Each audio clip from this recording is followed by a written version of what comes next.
Olá, estamos iniciando a nossa aula 85, que se refere ainda ao capítulo 16. Não se pode servir a dois senhores, a Deus e a Mamon. Vamos hoje abordar uns comentários feitos pelo professor Kardec sobre a prova da riqueza e como superá-la, quer dizer.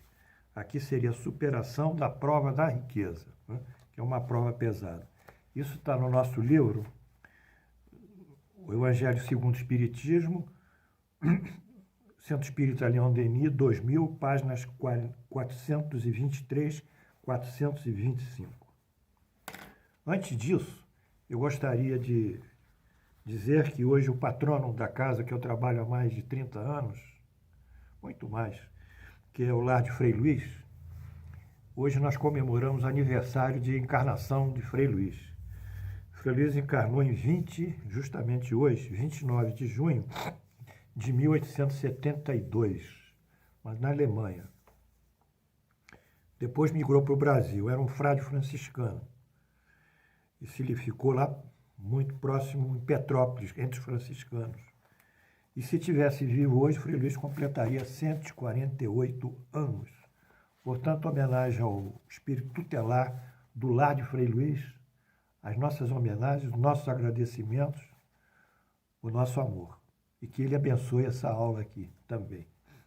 Vamos caminhando. Vencendo a prova da riqueza. A riqueza pode ser um meio de salvação, quando bem utilizada. Vou repetir. A riqueza pode ser um meio de salvação quando bem utilizada. Não é aquela desgraça que a leitura literal dos evangelhos produz.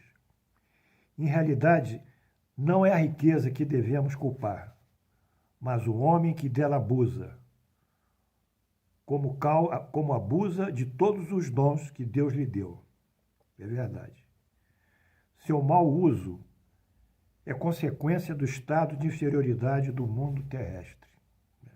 Então, o homem abusa da riqueza e esse mundo terrestre que nós vivemos é bastante inferior. A semelhança da riqueza, qualquer forma de energia pode ser utilizada para o bem ou para o mal. Então, tomamos uma energia atômica, ela pode gerar uma usina nuclear, usina nuclear, produzir eletricidade, né?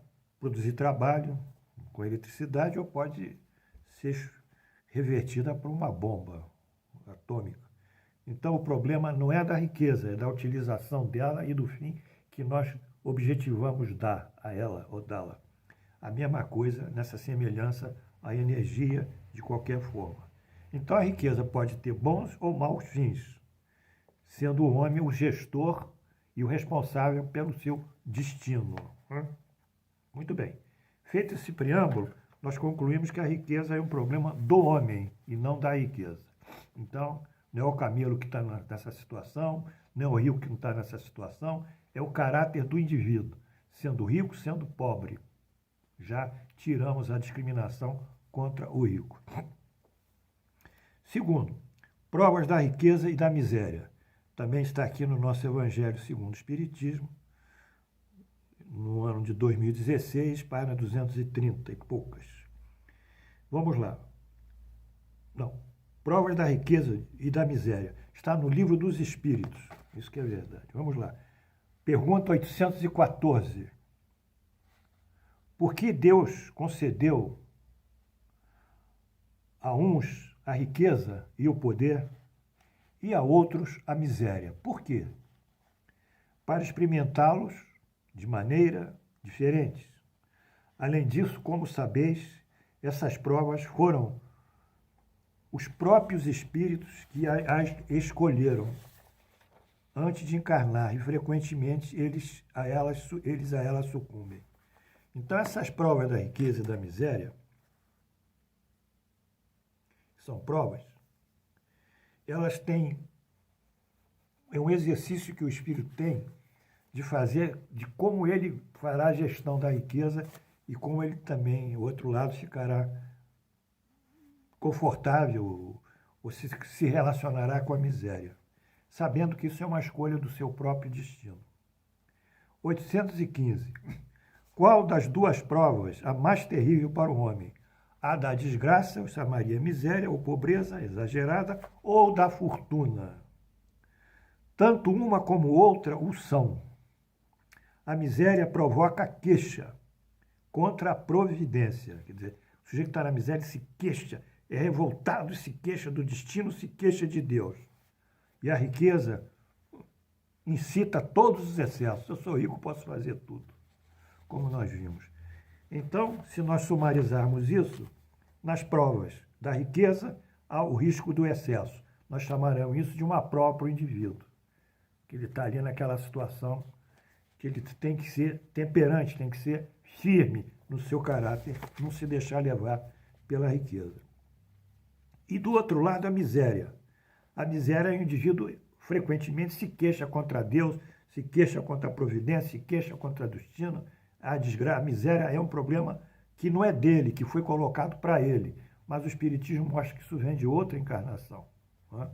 Então, para ele, na miséria, não é uma prova, muitas vezes. Já é um sofrimento dentro de uma prova, que é a provação. E quando ele não pode fazer absolutamente nada para sair dessa miséria, é uma expiação. O que diferencia a provação da expiação é que na provação nós ainda exercemos a nossa vontade, embora soframos. Aqui na prova do nosso irmão aqui, que é rico, ele não sofre. Ele é provado, ele pode dizer sim ou não. Aqui na provação, ele pode dizer sim ou não, mas vai ter um grau de desconforto e de inquietude e de sofrimento. Mas quando ele expia, isso não depende da vontade dele. Isso vai acontecer e ele vai ficar nessa situação. Então, são as diferenças entre a riqueza e a miséria e as respectivas provas. Outro trecho aqui do nosso professor Kardec. Riqueza como condição de progresso. Isso eu gosto, hein? O Evangelho segundo o Espiritismo, página 424, 425, Celde. O professor falando. O homem tem por missão trabalhar para melhoria material do globo, para alimentar a população, que cresce sem cessar. É preciso também aumentar a produção. Então, ele tem que trabalhar para aumentar necessidades que crescem com o aumento da população. Se a produção de uma região for insuficiente, é preciso buscá-la em outra.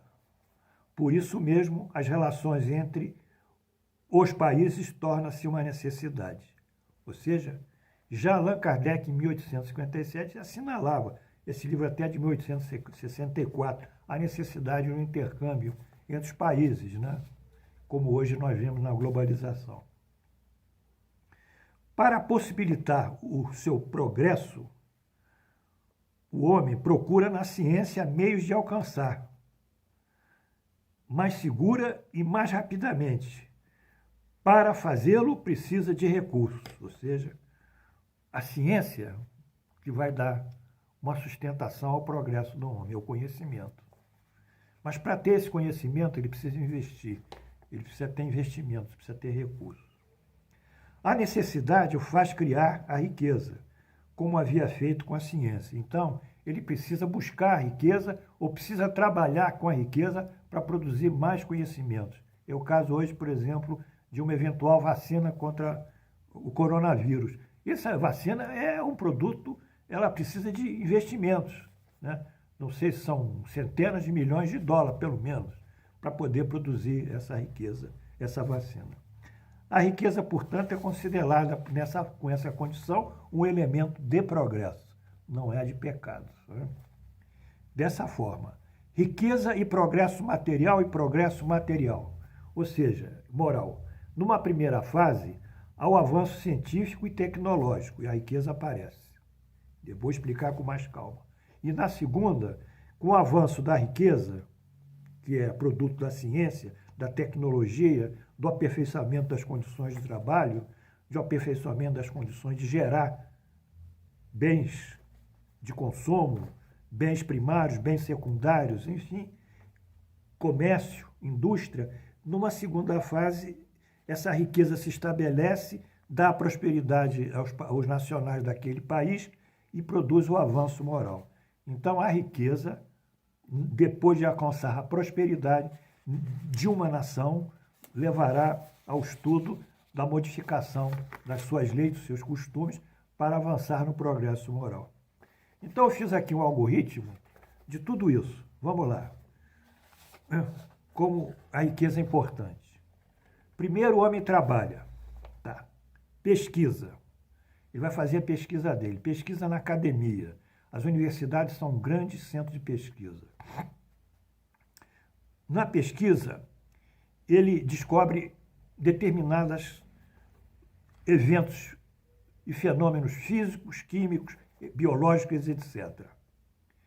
E esses eventos ele transforma num bem de utilidade social. Como? Na ciência, por exemplo, ele verifica que na ausência da gravidade é difícil se produzir calor, né? Então ele manda uma nave espacial e cria um forno de micro-ondas em que as ondas, as moléculas que estão dentro do forno, elas são impulsionadas por impulsos sonoros, pá, pá, pá, que a gente não ouve, que é uma frequência altíssima, e esse entrechoque das moléculas gera o atrito gera o calor e aquece o alimento. Então, esse forno de micro-ondas que foi planejado para os astronautas numa viagem espacial, ele desce e se forma em tecnologia, que é a nossa tecnologia de hoje, que estão sendo vendidos em todas as lojas aí de eletrodomésticos. Então, gerou a riqueza. Lá em cima o trabalho, a pesquisa na academia, que gerou a ciência, que gerou a tecnologia, que essa tecnologia dá riqueza e dá prosperidade com a riqueza. E a prosperidade leva a educação a melhor qualidade de vida. Melhora as leis e os costumes, o juízo de valor, produz uma outra posição em que se modifica as leis, os costumes, a ética, o dever, e é o caminho da espiritualização. Bem, era isso que nós queríamos trazer a vocês hoje. O tempo nosso está acabado. E em homenagem ainda a Frei Luiz, eu vou tocar um pouquinho a música que nós temos lá da nossa Irmandade, que eu acho muito bonita. E vamos encerrar a nossa aula com a música ao nosso mentor espiritual, ou mentor espiritual da casa, o Frei Luiz. É o mentor, né? É o responsável.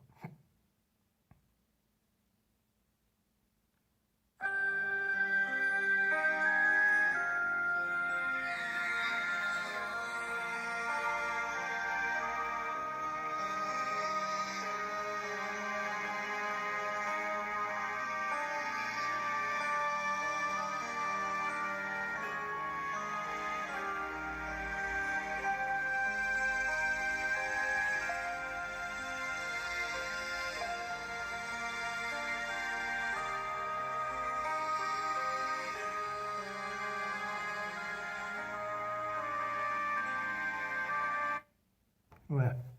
Bateria fraca, mas vamos lá.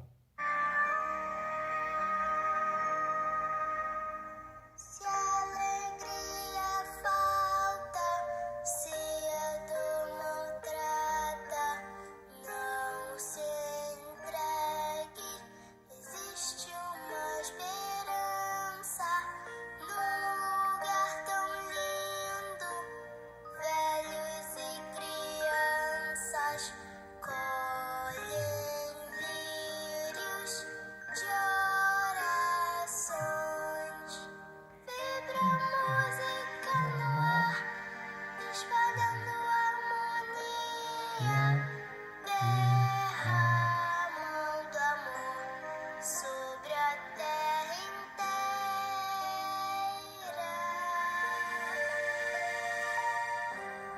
Frei Luís,